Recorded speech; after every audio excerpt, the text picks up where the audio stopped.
Defence हादसे के बाद एक और बड़ा हादसा। अंडर एज ड्राइवरों को कब पकड़ा जाएगा? पुलिस वाले हमारी बात सुनेंगे तो फिर ना हम जाते हैं आगे से, हमें अपनी कहानियां सुनाकर भेज देते हैं जी आप बैठ के कॉम्प्रोमाइज़ कर। जब हम कॉम्प्रोमाइज़ क्या करें कि यही है आप लोग पैसे उठा लो और बच्चे को बख्श दो। सब इंस्पेक्टर इफ्तिखार साहब इन्होंने पैसे बहुत ज़्यादा खाए। हादसा हो चुका है, उनकी वालदा की डेथ हो चुकी है। जो बच्चे की खाला है ना, जिसकी गाड़ी है, जिसने गाड़ी बच्चे को दी है, उसको अरेस्ट करें, उसके खिलाफ कार्रवाई करें ताकि उनको पता हो कि हम गरीबों की औरतें कैसे धक्के खाती हैं। माँ उसकी ये कहती जी मेरे बच्चे को तो गाड़ी नहीं चलानी है। साथ अल्लाह करता ये भी मरता ना तो उनको भी हमारे दर्द का एहसास होना था। देखा उसने इतनी ब्लड था, बहुत ब्लड था। मैं बड़े सख्त अल्फाज बोलता हूँ और मैं बोलूँगा, मैं इनको बेनकाब करूँगा। हम क्या करें, हम वो बेले करवाते हैं, हम कैंसिल करवाते हैं। हमारे पास इतना पैसा नहीं है कि हम अदालतों में भी लगाएं और घर के खर्चे भी उठाएं। MYK न्यूज की वीडियोस देखने के लिए हमारा चैनल सब्सक्राइब कीजिए और बेल आइकॉन को क्लिक कीजिए ताकि आप हमारी आने वाली वीडियो से बाखबर रह सकें।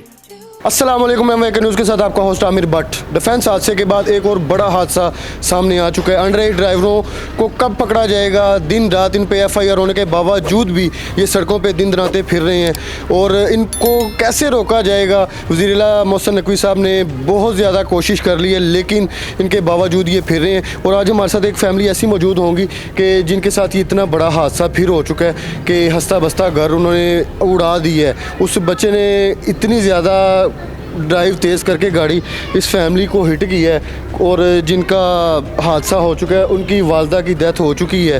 तो हम उनसे जानते हैं कि ये कहाँ पे वाक़या हुआ और कैसे पेश हुआ है वाक़या। अस्सलाम वालेकुम। वालेकुम अस्सलाम। पहले तो बड़ा अफसोस हुआ आपकी वालदा का सुन के कि अभी भी अंडर एज जो ड्राइवर हैं गाड़ियाँ लेके सड़कों पे ऐसे ही दंदनाते फिर रहे हैं, उनको पकड़ने वाला नहीं। और आप हमें बताएं कि ये हादसा कैसे हुआ?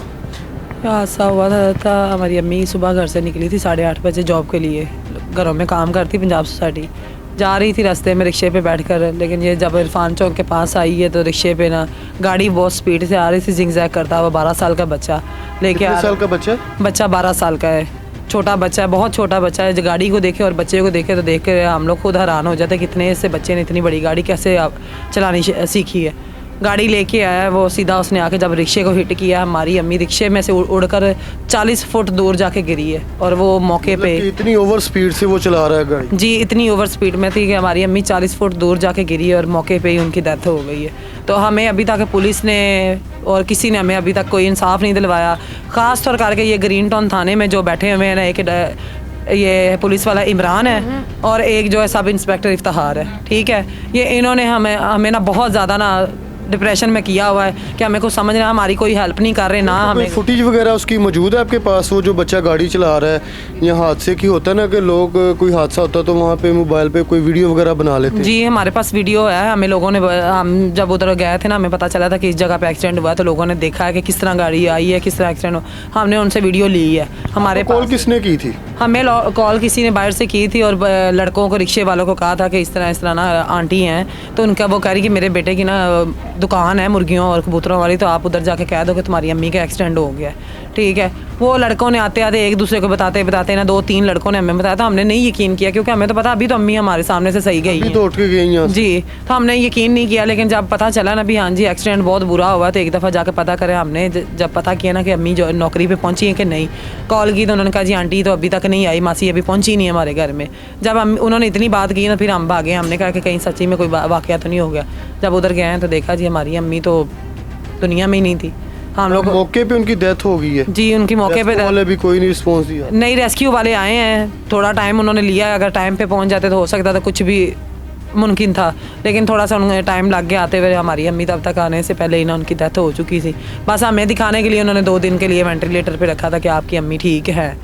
बस ये किसने की है? ये बात से डॉक्टर, आपको पता डॉक्टर अचानक से किसी को नहीं बताते, उनको पता कि ये गरीब लोग है, इतना बड़ा नहीं, मौके पे उन्होंने आपको बता दिया कि अभी ये सांस ले रहे हैं। डॉक्टर ने हमें इतनी तसल्ली, हो सकता है कि उनको पता चल गया है 1122 वालों को कि इनकी डेथ होगी। उन्होंने कहा कि अगर इनको मौके पे बता दिया तो फिर वो जो अपनी कार्रवाई करते हैं ना 1122 वाले, उनका वो कैसे वो कार्रवाई पूरी करेंगे? उन्होंने लिखना होता है रजिस्टर पे, सारा डाटा देना होता है जी हमने फ़लाँ जगह पे एक्सीडेंट केस है उसको रिकवर किया है और हमने मौके पे हॉस्पिटल पे उनको को पहुंचाया।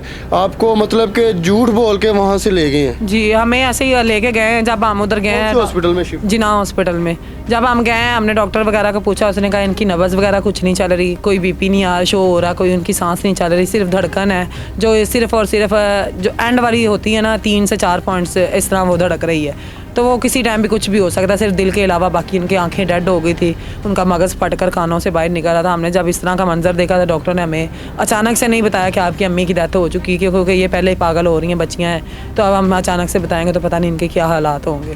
तो बस हमें ना मेन ये है कि मैं तो पहले भी इंटरव्यू में मैंने एक ही बात की और अभी भी मेरी वही बात है कि ना तो कोई हमारे साथ कोई सपोर्ट कर रहा है, ना किसी ने आके हमसे पूछा कि हमारे क्या हालात हैं, हम किस तरह हैं, ना ही कोई जिनके बच्चे ने किया उल्टा हमारे साथ हमदर्दी करने के बजाय हमें आगे वो जिस बच्चे ने एक हिट किया इसको रिक्शे को जी, और वो अरेस्ट हो चुका है? हाँ जी, वो बच्चा अरेस्ट हो चुका है, अभी इस टाइम थाने में है। वो उसमें कौन से थाने में? वो उधर है, जेल में है, बड़े वो सेंट्रल जेल नहीं है, मतलब उसको सेंट्रल जेल में शिफ्ट कर दिया? जी, कैंपस जेल में है। अब उसकी बेलें वगैरह करवा रहे हैं। हम क्या करें, हम वो बेलें करवाते हैं, हम कैंसिल करवाते हैं। हमारे पास इतना पैसा नहीं है कि हम अदालतों में भी लगाएं और घर के खर्चे भी उठाएं।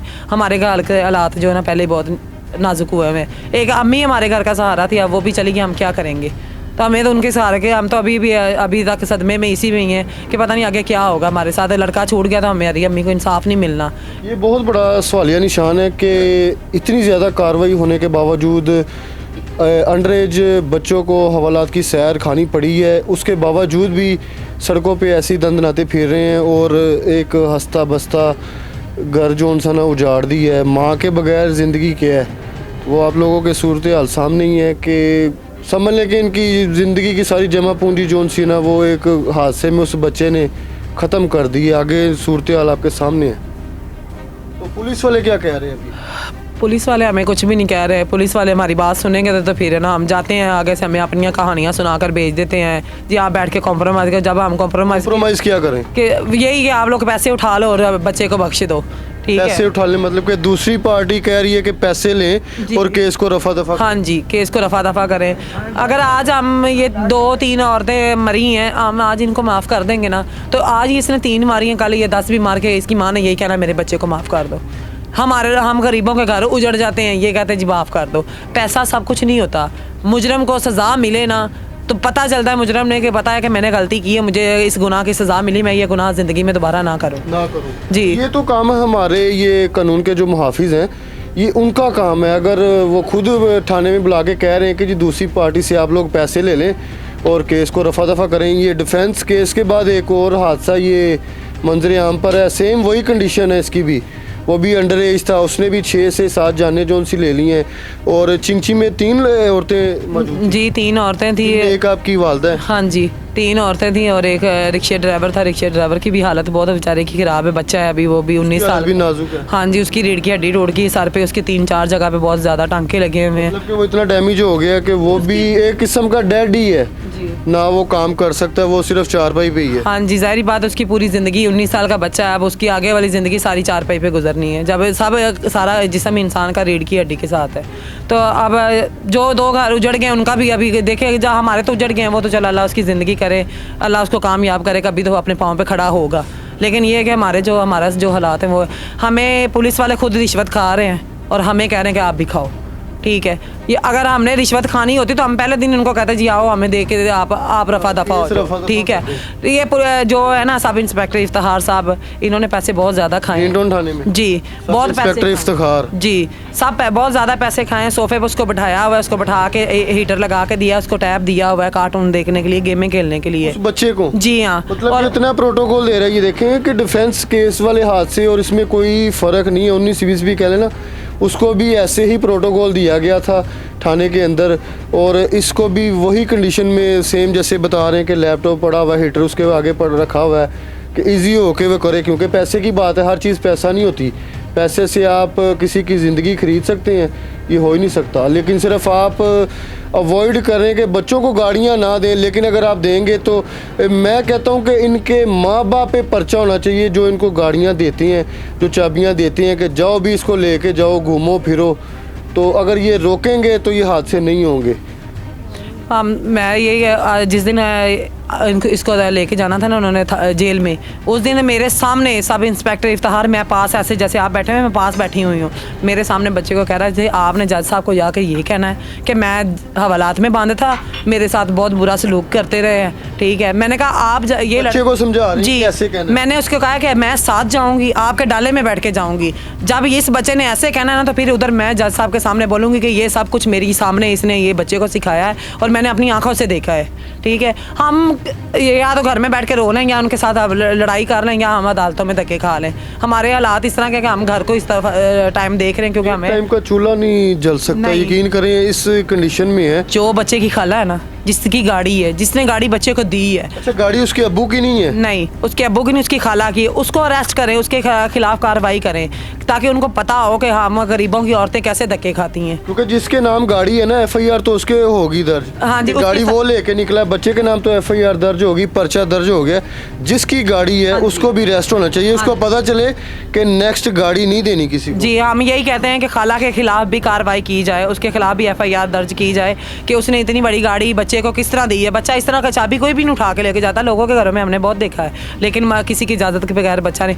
माँ उसकी ये कहती जी मेरे बच्चे को तो गाड़ी नहीं चलानी आती, मतलब कि माँ शर देगी तो जी माँ कह रही जी मेरे बच्चे ने तो कभी गाड़ी चलाई नहीं, उसको तो साइकिल तक नहीं चलानी आती। और उधर मोहल्ले वालों ने कहा कि ये 7 दिन से ना बच्चा रोज़ इधर सुबह इसी सड़क पे ये गाड़ी चलाता है।